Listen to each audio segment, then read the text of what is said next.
Hey guys, আজি আপোনালোকৰ ওচৰলৈ আকৌ এটা নতুন ৰেচিপি লৈ আহিছোঁ। হেতুৰ বাবে আমাক কৰ্নফ্লাৱাৰ লাগিব 4 চামুচেই মই লৈছোঁ আৰু লগত লাগিব অলপ বেকিং সোডা আৰু অলপ মছলা লৈছোঁ মই। আপোনালোকে যি মছলা ভাল পায় সেইটো ইউজ কৰিব পাৰে। আৰু লগত মই ঠাণ্ডা পানী দি এটা মিশ্ৰণ বনাই লৈছোঁ। মোৰ নিমখটো দিবলৈ থাকি গৈছিল, সেইটো কাৰণে মই নিমখটো দি লৈছোঁ পিছত। কনসিস্টেন্সিটো এনেকুৱাই হ'ব লাগিব।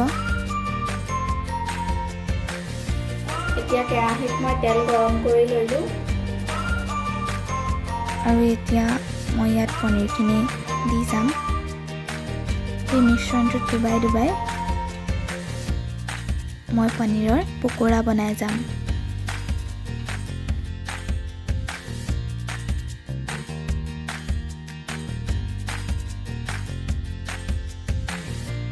অকমান ৰঙচুৱা হ'লে আপোনালোকে এইটো কেৰাহীৰ পৰা উঠাই দিব পকোৰাকেইটা।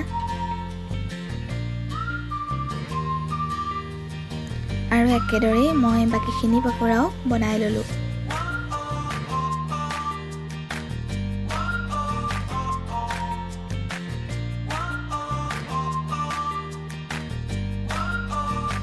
পকোৰাকেইটা দেখিছেনে কিমান ধুনীয়া হৈছে? আৰু চব এটা মই ফালি দেখুৱাইছোঁ, ইমান ধুনীয়া লাগিছে দেখিব। এনেকৈ খাই চাবচোন, এনেকৈ খাবলৈও বহুত বঢ়িয়া।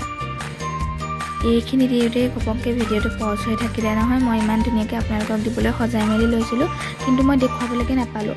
সেইটো কাৰণে মই বহুত দুখিত। তথাপিতো মই কি দিছিলোঁ ইয়াত আপোনালোকক কৈ দিছোঁ, আপোনালোকে দি ল'ব পাৰিব। প্ৰথমতে মই কালজিৰা দুটামান দি পেলাই তাত নহৰু কাটি লৈছিলোঁ, সৰু সৰুকৈ কুটি লৈছিলোঁ, সেয়া দিলোঁ। 5 ফুটামান দিছোঁ নহৰু, আৰু আদা কুটি লৈছিলোঁ, সেয়া দিলোঁ। তাৰপিছত জলকীয়া দিছোঁ আৰু সেইখিনি অলপ ৰঙচুৱা হোৱাৰ পিছতে মই পিঁয়াজ গোটা গোটাকৈ কাটি তাত দি দিছোঁ আৰু অলপ দেৰি মই ইয়াক ফ্ৰাই কৰিছোঁ।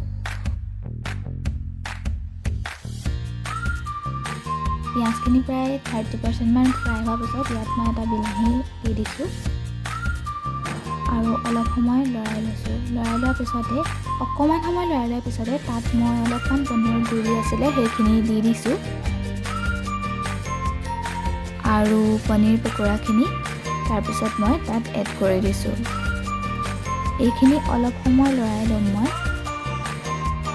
তাৰপিছত মই তাত সোৱাদ অনুসৰি নিমখ দিছোঁ আৰু এইখিনিতে কৈ দিওঁ যে টমেটো চচ খাই ভাল পোৱাসকলে ইয়াত টমেটো চচো দি ল'ব পাৰিব এইটো সময়তে। আৰু ইয়াতে মই এড কৰিম পকোৰাৰ কাৰণে বনাই থোৱা মিশ্ৰণটো অকণমান সৰহকৈ বনাব, যাতে পিছত এইখিনি দিব পৰা হয়। বাৰে বাৰে বনাই থাকিবলৈ কোনো দৰকাৰ নাই আৰু। তাৰপিছত অলপ লৰালোঁ মই এইখিনি 2 মিনিটমান লৰাৰ পিছত ইয়াত দেখিছেনে হৈয়ে গ'ল। আৰু ইয়াৰ মই একো খালি নাম দিয়া নাই, আপোনালোকে নিজে নাম দি ল'ব পাৰিব। আৰু খাই চাব কেনেকুৱা লাগে মোক জনাব। ভিডিঅ'টো ভাল লাগিলে প্লিজ এটা লাইক কৰি দিব। ধন্যবাদ।